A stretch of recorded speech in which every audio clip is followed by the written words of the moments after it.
wrote for a theater called New Theater, um, um, uh, a historical Black one-man show with about Overtown in Overtown. About it was a play called Voices at the Mary Elizabeth Hotel.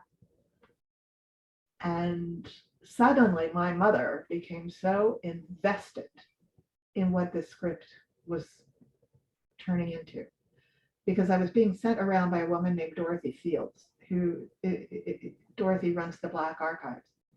Yes, and she she would she interviewed me when I came to her to say, I can't just make this up, and I can't just be the white girl writing this play. And she said, no, you can be the white girl writing this play because nobody else is writing this play. But what I have to do is introduce you to the right people. And I have to call ahead.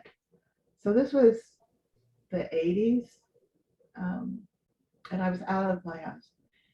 And she would call ahead to these wonderful older Black citizens of Overtown and Liberty City and wherever the heck everybody was.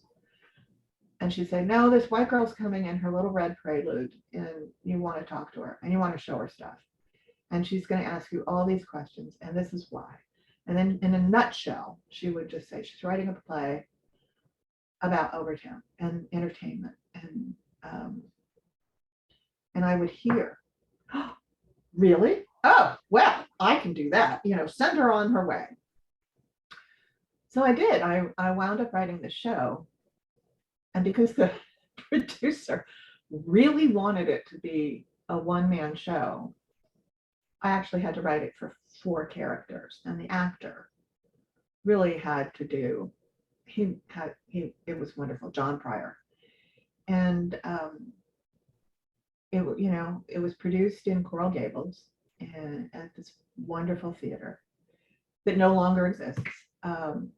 But one day, all of this busload of people I had interviewed and a bunch of ladies from Overtown came and for a matinee to this place they would never have ever come to. And they watched the play and they said, well, who wrote that? Who's written this play? Who's Susan Westfall?